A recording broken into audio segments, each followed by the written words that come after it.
하나님께서 오늘 우리 가운데 주시는 말씀은 이사야서 27장 1절부터 6절까지의 말씀 보도록 하겠습니다.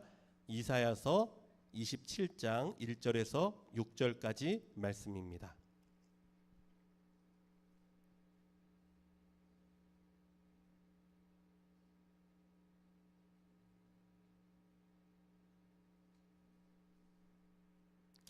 이사야 27장 1절부터 우리 같이 읽도록 하겠습니다. 시작.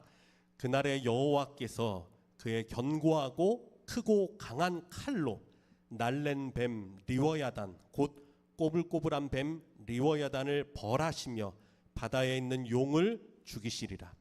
그날에 너희는 아름다운 포도원을 두고 노래를 부를지어다.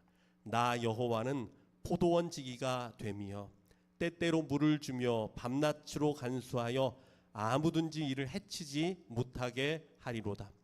나는 포도원에 대하여 노함이 없나니 찔레와 가시가 나를 대적하여 싸운다 하자 내가 그것을 밟고 모아 불사르리라. 그러하지 아니하면 내 힘을 의지하고 나와 화친하며 나와 화친할 것이니라. 후일에는 야곱의 뿌리가 박히며 이스라엘의 움이 돋고 꽃이 필 것이라. 그들이 그 결실로 지면을 채우리로다. 아멘. 자, 오늘 말씀은 나는 노함이 없나니라는 제목으로 말씀을 나누고자 합니다. 사랑하는 성도 여러분, 우리의 삶에 아니 여러분의 삶 가운데 가장 큰 근심과 걱정의 이유를 들라고 말한다면은 혹시 열매 없음이 아니신지요? 여러분, 사실 누구나 열매 맺기를 원합니다. 그렇지 않습니까? 내가 하는 사업에도 좀 결실이 좀 맺어졌으면 좋겠고, 우리 가정에도 축복의 열매가 좀 주렁주렁 맺히면 좋겠고, 내 기도응답의 열매가 열리기를 소망하고, 내가 수고하고 애쓰는 모든 일들마다 풍성한 열매가 가득하기를 우리는 소망합니다. 또한 내가 이만큼 생활했으니까, 이만큼 신앙생활했으니까 이제는 내 성품에도 변화가 나타나고 열매가 맺히기를 기도하기도 합니다. 그런데 여러분 어떻습니까? 여러분에게 한번 질문 던져보겠습니다. 여러분 어떻습니까? 여러분 열매가 쉽게 맺혀지십니까? 뭔가 눈에 보이는 결실들이 좀 막 나타나면 좋을 텐데 사실 대부분은 그렇지 못한 경우가 많습니다. 내 성품에 과연 어떤 선한 열매가 맺혔나 생각해 보면 부끄럽고, 아무리 붙들고 기도해도 변화되지 않는 가정의 문제들이 있고, 변화되지 않는 환경에 어려움이 있고, 변화되지 않는 내 삶의 문제들은 끊임이 없습니다. 이러한 열매 없음의 문제에 부딪히고 나면 우리는 어떻게 되죠? 낙심에 빠지곤 합니다. 이사야서 5장을 제가 읽으면서 좋은 열매를 맺지 못하는, 그러니까 하나님은 좋은 포도나무를 심으셨는데 들포도를 맺는, 아주 쓰지 못할 열매를 맺었던 그 포도원을 대하시는 하나님의 모습을 보게 되었어요. 주께서는요, 말씀을 보니까 심히 기름진, 아주 기름지고 좋은 산에다가 포도원을 만드셨고, 거기다가 극상품 포도나무라 했어요. 극상품, 아주 최고의 포도나무를 심으셨습니다. 모든 정성을 다 쏟았습니다. 최고의 노력을 다 쏟았습니다. 그런데 어떻게 됐어요? 들포도가 맺혔어요. 쓰지 못할 열매만 맺혔습니다. 주께서도 낙심이 심하시겠구나 생각했어요. 말씀을 봤더니 우리 주님의 한탄하시는 음성이 들리는 것 같습니다. 마치 5장 4절에서 6절입니다. 내가 내 포도원을 위하여 행한 것 외에 무엇을 더할 것이 있으랴. 내가 좋은 포도 맺기를 기다렸거늘 들포도를 맺음은 어찌 됨인고. 이제 내가 내 포도원에 어떻게 행할지를 너희에게 이르리라. 내가 그 울타리를 걷어 먹힘을 당하게 하며 그 담을 헐어 짓밟히게 할 것이요 내가 그것을 황폐하게 하리니 다시는 가지를 자름이나 북을 돋지 못하며 찔레와 가시가 날 것이며 내가 또 구름에게 명하여 그 위에 비를 내리지 못하게 하리라 하셨으니. 전 말씀 보면서 좀 유심히 살폈어요. 하나님이 어떻게 하시는가, 열매 맺지 못한 나무를 어떻게 하시는가, 그 포도는 어떻게 하시는가 살펴보니까 좋은 열매 맺지 못하는 포도원에 하나님 당신의 분노를 나타내셨어요. 열심히 만들었던 그 울타리를 걷어버리셨습니다. 담을 헐어버리셨습니다. 그 좋은 밭을 다 황폐케 하고 심지어 비도 내리지 못하게 하셨더라고요. 참 무서운 말씀이었습니다. 우리 주님께서 열매 맺지 못하는 모든 것을 심판하실 때 그럼 과연 열매 맺지 못한 우리의 삶은 어떻게 되는 것일까? 아무리 애를 써도 결실이 보이지 않는 우리의 모습은 어떻게 되는 것일까? 그러나 여러분, 하나님의 말씀은 이 말씀이 끝이 아님을 깨닫기를 원합니다. 지난주에 우리가 배웠던 말씀대로 하나님의 마음은 뭐라 그랬죠? 재앙이 아니라 소망이다. 장래에 희망을 주려는 것이다 라고 말씀하셨잖아요.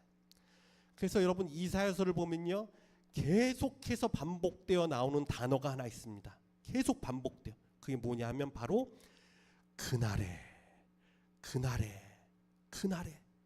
그날에라는 단어예요. 여호와의 구원의 날, 은혜의 때, 소망의 날, 승리의 날, 그날이 있다는 거예요. 그래서 그날을 계속 강조합니다. 그날에는. 비록 지금은 하나님의 심판의 막대기를 높이 드셨다 할지라도 하나님의 마음은 어떻습니까? 우리가 돌이키기를 원하며 주께 돌아오기를 원하시는 분이시기 때문입니다. 그리고 말씀을 쭉 읽다 보니까 드디어 그날을 소망하는 사람들의 모습이 나타나기 시작합니다. 이사야서 26장의 말씀이에요. 먼저 8절 같이 읽겠습니다. 시작. 여호와여, 주께서 심판하시는 길에서 우리가 주를 기다렸사오며 주의 이름을 위하여 또 주를 기억하려고 우리 영혼이 사모하나이다. 16절 시작. 여호와여, 그들이 환난 중에 주를 앙모하였으며 주의 징벌이 그들에게 임할 때에 그들이 간절히 주께 기도하였나이다. 아멘. 여러분, 이들의 모습을 한번 살펴보십시오. 이들의 모습을 주의 깊게 봐보세요. 심판의 길에서 도망치거나 숨는 것이 아닙니다. 여러분, 심판의 길에서 사람들은 어떻게 해야 돼요? 도망쳐야 되잖아요. 숨어야 되잖아요. 근데 이들은 어떻게 하고 있습니까? 심판하시는 길에서 주를 기다리고 있습니다. 주님을 사모하고 있습니다. 환난 중에도 어떻게 합니까? 주를 앙모합니다. 고난, 징벌이 임할 때도 그들은 어떻게 하고 있습니까? 주께 기도하고 있습니다. 여러분, 이들이 특별히 의롭거나 열매를 잘 맺은 사람이라서 나는 고난을 주시지 않을 거야, 나는 징벌하시지 않을 거야 해서 주님 앞에 나아가고 주님을 기다리는 것이 아닙니다. 이들은 동일하게 하나님의 심판을 받기에 마땅한 자들이고요, 주의 징벌 가운데 있어야 할 자들입니다. 그런데 그들은요, 소망을 버리지 않고 있어요. 소망이 있습니다. 회복케 하실 주님을 바라봅니다. 나를 온전케 하실 그날을 바라보고 나아갑니다. 간절히 부르짖습니다. 주를 앙모합니다. 기다립니다. 그리고 곧바로 이어지는 27장에 오늘 본문이죠, 놀라운 말씀이 등장합니다. 이 말씀이에요. 같이 읽겠습니다. 시작. 나는 포도원에 대하여 노함이 없나니. 우리 주님이 하시는 말씀이에요. 더 이상 진노하지 않으신답니다. 더 이상 노하지 않으신답니다. 같은 포도원이에요. 근데 분위기가 완전히 달라졌습니다. 우리 1절부터 한번 같이 읽어볼까요? 1절부터 3절까지입니다. 시작.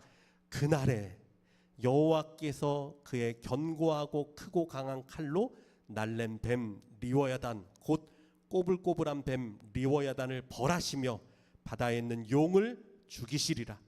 그날에 너희는 아름다운 포도원을 두고 노래를 부를지어다. 나 여호와는 포도원 지기가 됨이여 때때로 물을 주며 밤낮으로 간수하여 아무든지 이를 해치지 못하게 하리로다. 아멘. 그날에 그들이 소망하던 그날에 주께서 원수를 멸하시고 그 포도원을 회복시키겠다고 말씀하십니다. 아까 읽었던 5장에서는 울타리를 거두신다, 들포도를 맺었던 그 포도원의 울타리를 거두신다 말씀하셨는데 27장에서는 어떻게 하신다고요? 밤낮으로 내가 지키겠다 말씀하십니다. 5장에서는 황폐하게 하셨는데 27장에서는 어떻게 하십니까? 하나님이 친히 물을 주십니다. 5장에서는 들포도를 맺었는데 27장에서는 아름다운 포도원이라 말씀하십니다. 그리고 결정적인 말씀을 하시는데 4절입니다. 나는 포도원에 대하여 노함이 없나니 노하지 않는다. 여러분, 여기서 우리는 한 가지 질문을 해야 됩니다. 그렇다면 대체 하나님의 진노는 어디로 간 것입니까? 죄가 없어졌습니까? 죄가 사라졌습니까? 하나님께서 그냥 대충 넘어가기로 결정하신 것입니까? 아니에요, 여러분. 아니에요.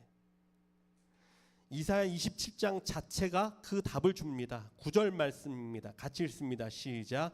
야곱의 불의가 속함을 얻으며 그의 죄 없이 함을 받을 결과는 이로 말미암나니 곧 그가 제단의 모든 돌을 부서진 횃돌 같게 하며 아세라와 태양상이 다시 서지 못하게 함에 있는 것이라. 아멘. 무슨 말씀입니까? 주께서 모든 우상을 멸하십니다. 죄와 사망을 깨트리고 뱀 곧 사단의 머리를 깨트리셨습니다. 리워야단이라고 되어 있잖아. 예수 그리스도께서 그 능력으로 죄와 사망의 권세를 깨트리셨습니다. 그 뱀의 머리를 밟으셨습니다. 그리고 우리에게 속죄함의 은혜를 부어 주셨습니다. 죄 사함의 감격을 허락하셨습니다. 여러분, 우리 주님을 찬양할 수 있는 자가 되기를 주님의 이름으로 축원합니다. 우리 같이 한번 이 찬양 한번 해볼까요? 우리 후렴 부분만 찬양했습니다. 속죄함 속죄함 주 예수 내 죄를 속했네. 할렐루야 소리를 합하여 함께 찬양하세. 그 피로 속죄함 얻었네. 아멘. 하나님이 죄를 무시하신 것이 아닙니다. 죄를 처리하셨습니다. 예수의 십자가로 처리하셨습니다. 그 보혈로 우리를 정케하셨습니다. 여러분, 이것이 복음입니다. 하나님의 사랑은 죄를 못 본 척하는 사랑이 아닙니다. 하나님의 사랑은 죄를 해결하고 죄인을 다시 품으시는 사랑입니다. 그래서 우리는 더 깊은 질문을 여기서 한번 해야 됩니다. 어떻게 죄가 처리됩니까? 이사야서를 계속 읽어가면 그 대답이 점점 더 선명해집니다. 이사야 53장에 이르면 한 사람이 등장합니다. 그가 찔림은 우리의 허물 때문이요 그가 상함은 우리의 죄악 때문이라. 6절은 계속해서 말합니다. 여호와께서는 우리 모두의 죄악을 그에게 담당시키셨도다. 아멘. 여기에 복음이 있습니다, 여러분. 이사야 5장에서 포도원에 쏟아져야 했던 심판이 있었습니다. 그런데 27장에서 하나님이 말씀하십니다. 나는 노함이 없다. 노하지 않는다. 그리고 이사야 53장에 가면 누군가가 바로 그 예수 그리스도가 우리의 죄악을 담당하고 있기 때문이라는 것을 알려주고 있습니다. 그러므로 십자가는요, 하나님께서 갑자기 화를 푸신 사건이 아니에요.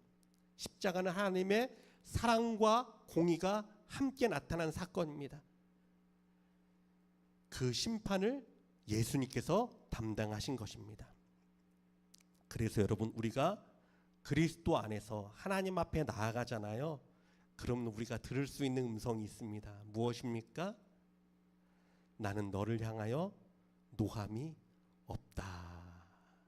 여러분, 이 말씀 날마다 들으시기를 주님의 이름으로 부탁드립니다. 여러분 그래요. 우리가 신앙생활하다 보면은 넘어질 때가 있잖아요. 실수할 때가 있잖아요. 하나님 앞에 부끄러울 때가 있잖아요. 그럼 우리 마음 가운데 어떤 생각이 듭니까? 하나님이 혹시 나 벌하시는 거 아니야?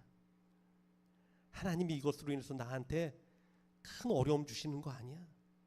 하나님이 노하시는 거 아니야? 하나님이 나 미워하시는 거 아니야? 근데 여러분, 예수 안에서 하나님 앞에 나아가십시오. 그럼 우리가 이 음성 들어요.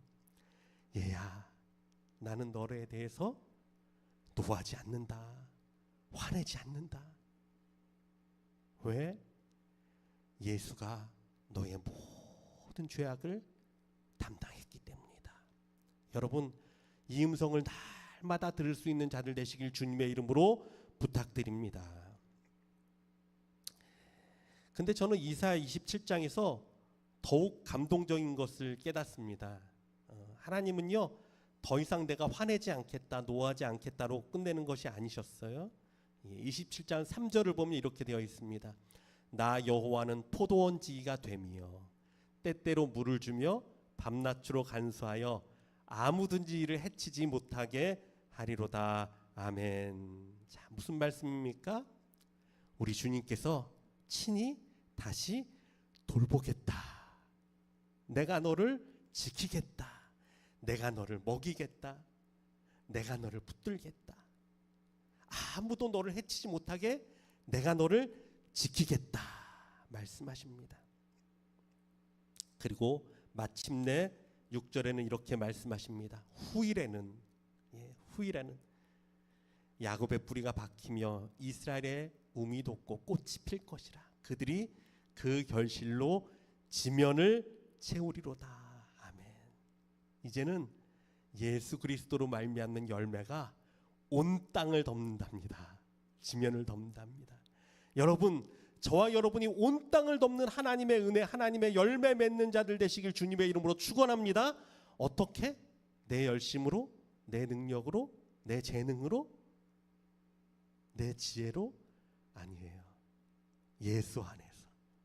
예수 안에서.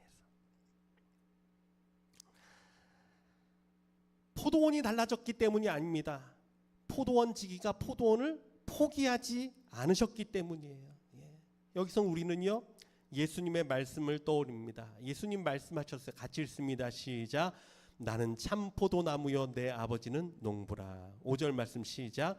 나는 포도나무여 너희는 가지라. 아멘. 이사야 5장의 포도는 실패했습니다. 이스라엘도 실패했습니다. 그리고 우리도 넘어집니다. 우리 힘으로 하나님이 원하시는 열매를 맺어보려고 하지만 결국 들포도만 맺을 때가 얼마나 많습니까? 그런데 주님께서 우리에게 말씀하십니다. 예수님이 말씀하십니다. 나는 포도나무고 너희는 가지다. 너희가 내 안에 붙어 있으면 많은 과실을 맺게 된다. 여러분, 복음은 이런 거예요. 야, 너가 잘못했지? 이제는 회개하고 이제는 제대로 열매 맺어봐. 이게 복음 아니에요, 여러분. 복음은 뭐냐면 너가 내 안에 거하라. 나의 안에 거하라. 그러면 저절로 열매가 맺혀진다. 예수 그리스도로 말미암는 이거예요. 우리가 참 포도나무이신 그리스도에게 붙어 있을 때 하나님께서 우리에게 물을 주시고 우리를 다듬으시고 밤낮으로 지키시고 마침내 열매를 맺게 하십니다. 그리고 여러분, 이사야서가 계속해서 말한 그날은 언제입니까? 바로 그날이 오늘이다라고 성경은 말씀하고 있습니다. 우리 고린도후서 6장 2절 말씀 같이 읽겠습니다. 시작. 이르시되 내가 은혜 베풀 때 너에게 듣고 구원의 날에 너를 도왔다 하셨으니 보라 지금은 은혜 받을 만한 때요 보라 지금은 구원의 날이로다. 아멘. 여러분, 예수 그리스도가 우리 가운데 찾아오셨습니다. 예수님이 성령으로 우리와 함께 하십니다. 그러므로 여러분, 지금이 구원의 날임을 깨닫는 자가 되기를 원합니다. 지금이 은혜 받을 때가 되었음을 깨닫는 자가 되기를 원합니다. 예수님은요 계속해서 이 말씀하셨어요. 그러나 너희 눈은 봄으로 너희 귀는 들음으로 복이 있도다. 내가 진실로 너희에게 이르노니 많은 선지자와 의인이 너희가 보는 것들을 보고자 하여도 보지 못하였고 너희가 듣는 것들을 듣고자 하여도 듣지 못하였느니라. 예, 구약의 위대한 선지자들과 위대한 왕들과 위대한 사람들도 그렇게 소망했습니다. 구원자 예수 그리스도가 오기를, 메시아가 오기를. 그들은 보지 못했어요. 환상으로만, 꿈으로만, 영으로만 알 뿐이었어요. 근데 여러분, 우리는 어떻습니까? 말씀으로 예수님을 보잖아요. 말씀이 육신이 돼서 오셨으니까. 얼마나 은혜의 때입니까? 얼마나 복음의 때입니까? 누가복음 10장 23절에 24절은 말합니다. 제자들을 돌아보시며 조용히 이르시되 너희가 보는 것을 보는 눈은 복이 있도다. 여러분 눈이 복이 있음을 믿으시기를 바랍니다. 내가 너희에게 말하노니 많은 선지자와 임금이 너희가 보는 바를 보고자 하였을 때 보지 못하였으며 너희가 듣는 바를 듣고자 하였을 때 듣지 못하였느니라. 여기에 베드로는 한 걸음 더 나아갑니다. 구약의 선지자들이 그리스도의 고난과 영광에 대하여 예언하면서도 그것이 언제 이루어질지를 연구하고 부지런히 살폈다라고 말합니다. 그리고 심지어는 천사들까지도 살펴보기를 원하는 것이었다. 예, 그 복음은, 그 은혜는 선지자들은 기다렸고 왕들은 보고 싶어했고 천사들도 살펴보기 원했던 그 복음을 사랑하는 성도 여러분, 저와 여러분은 지금 듣고 믿고 누리며 살고 있음을 믿으시기를 바랍니다. 지금은 은혜 받을 때라는 것은 단순히 지금 예수 믿어야 한다 이 말씀 아니에요, 여러분. 더 깊게 말하면 지금 하나님과 화친할 수 있는 때라는 거예요. 예수로 인해서 주님 앞에 달려갈 수 있는 때라는 것입니다. 들포도를 맺었던 우리를 버리지 않으시고 다시 자신의 포도원으로 삼으시는 때입니다. 지금 이때가. 예. 우리의 열매 때문에 우리를 받아주시는 것이 아니라 그리스도로 인해서 우리를 받아주시고 그 은혜로 내가 너에게 열매를 맺게 하겠다. 단지 너는 예수 안에 거하라 라고 말씀하시는 때입니다. 선지자들이 기다렸던 그날, 이사야가 그날이라고 그렇게 외쳤던 그 구원의 날, 하나님과 화친하고 길이 열리고 황폐했던 포도원이 다시 살아나는 그 날을 우리는 그리스도 안에서 살고 있음을 믿으시기를 바랍니다. 우리는 그래서 참 복된 사람입니다. 예, 지금이 은혜 받을 때이고 구원의 날이기 때문에 그렇습니다. 그리고 우리는 하나님의 진노 아래 버려진 포도원이 아니라 그리스도 안에서 하나님이 밤낮으로 지키시고 때때로 물을 주시는 복된 포도원이 되었기 때문입니다. 이사야서 5장의 질문이 왜 열매를 맺지 못했는가라면 요한복음 15장은 그러면 어떻게 열매를 맺을 수 있는가라는 예수님의 해답입니다. 15장 5절 말씀 같이 읽습니다. 시작. 나는 포도나무여 너희는 가지라. 그가 내 안에 내가 그 안에 거하면 사람이 열매를 많이 맺나니 나를 떠나서는 너희가 아무것도 할 수 없음이라. 아멘. 예, 우리 주님이 말씀하셨어요. 어떻다고요? 나를 떠나서 어떻게 한다고요? 너희는 아무것도 못해. 아무것도 열매 맺지 못할 거야. 너희 힘으로 해봤잖아. 너희 재능으로 해봤잖아. 안 되잖아. 내 안에 거하면 주님이 공급해 주시는 은혜, 주님이 공급해 주시는 사랑, 주님이 공급해 주시는 성령, 그것 의지하면 열매를 많이 맺는다. 구체적으로 내 안에 있는 게 어떻게 하면 예수님 안에 거하죠? 예수님 또 말씀 주셨어요. 시작. 너희가 내 안에 거하고 내 말이 너희 안에 거하면.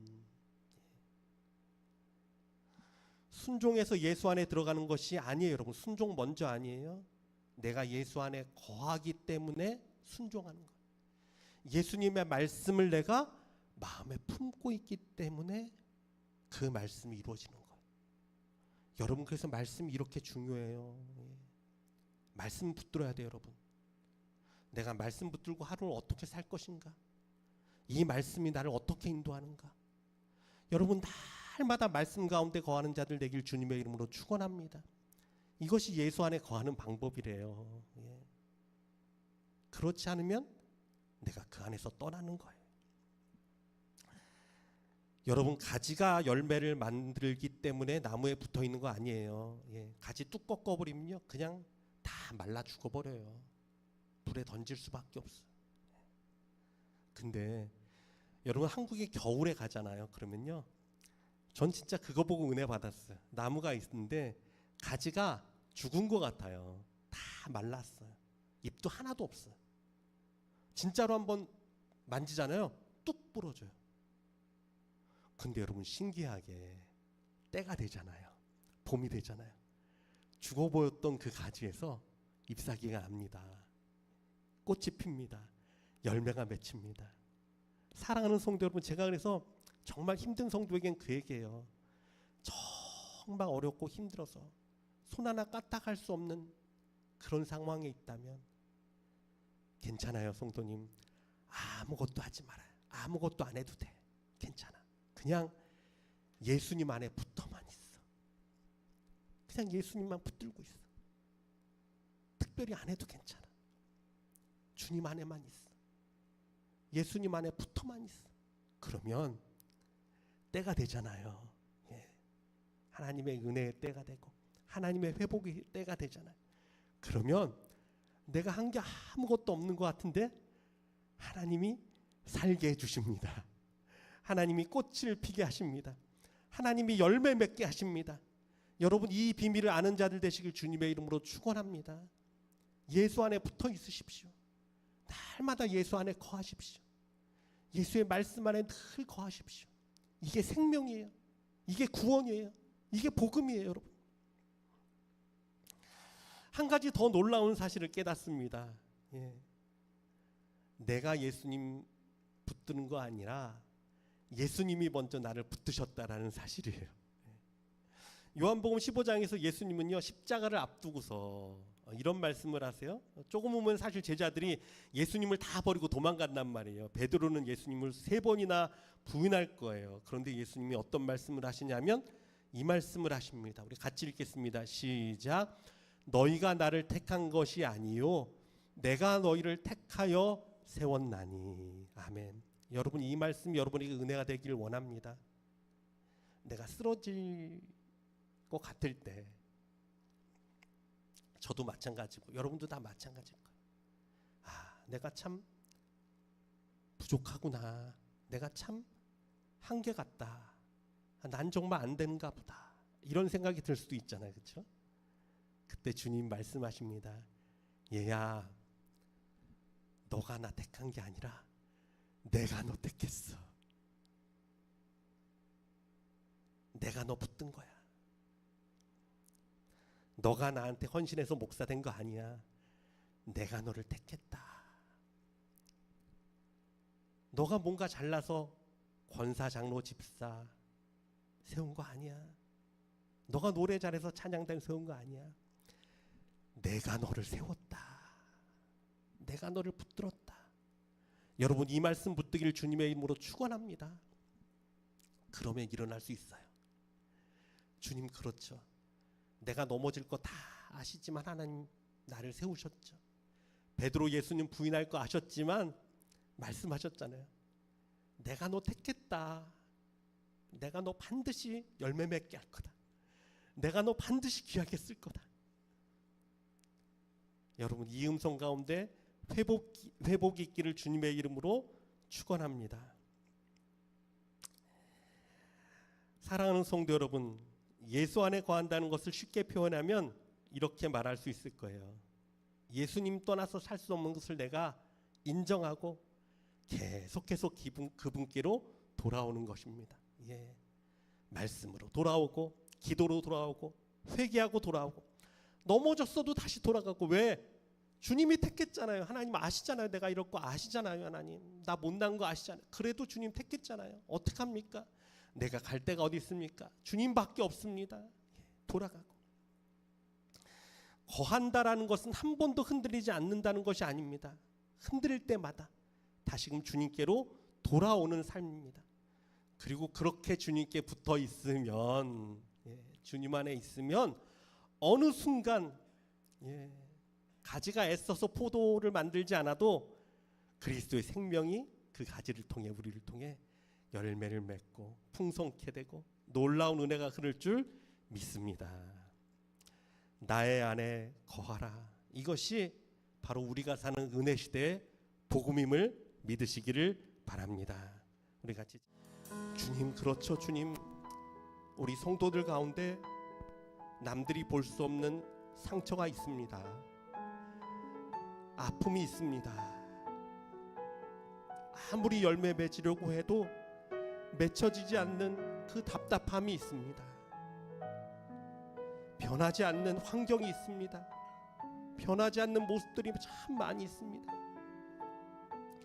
주님, 그러나 이 시간 주의 말씀을 듣고 주님 앞에 나아갑니다. 지금이 은혜 받을 때라 말씀하시는 주님, 지금이 구원의 날이라 말씀하시는 주님 앞에 나아갑니다. 오직 예수 안에 거하기를 원합니다. 오직 예수님의 능력 가운데 거하기를 원합니다. 예수로 말미암는 열매가 맺혀지기를 원합니다. 예수로 말미암는 결실이 맺혀지기를 원합니다. 오직 주님만이 할 수 있음을 고백합니다. 아버지, 우리를 통해 열매 맺어 주시옵소서. 아버지, 우리를 통해 일하여 주시옵소서. 때로는 겨울철에 메마른 가지처럼 우리의 삶이 꼼짝도 못할 때, 그래도 주님 안에 거하겠습니다. 그래도 말씀 가운데 거하겠습니다. 그래도 예수님 붙들겠습니다. 하나님의 때가 되면, 하나님의 은혜의 시간이 되면 반드시 열매 맺힐 줄 믿습니다.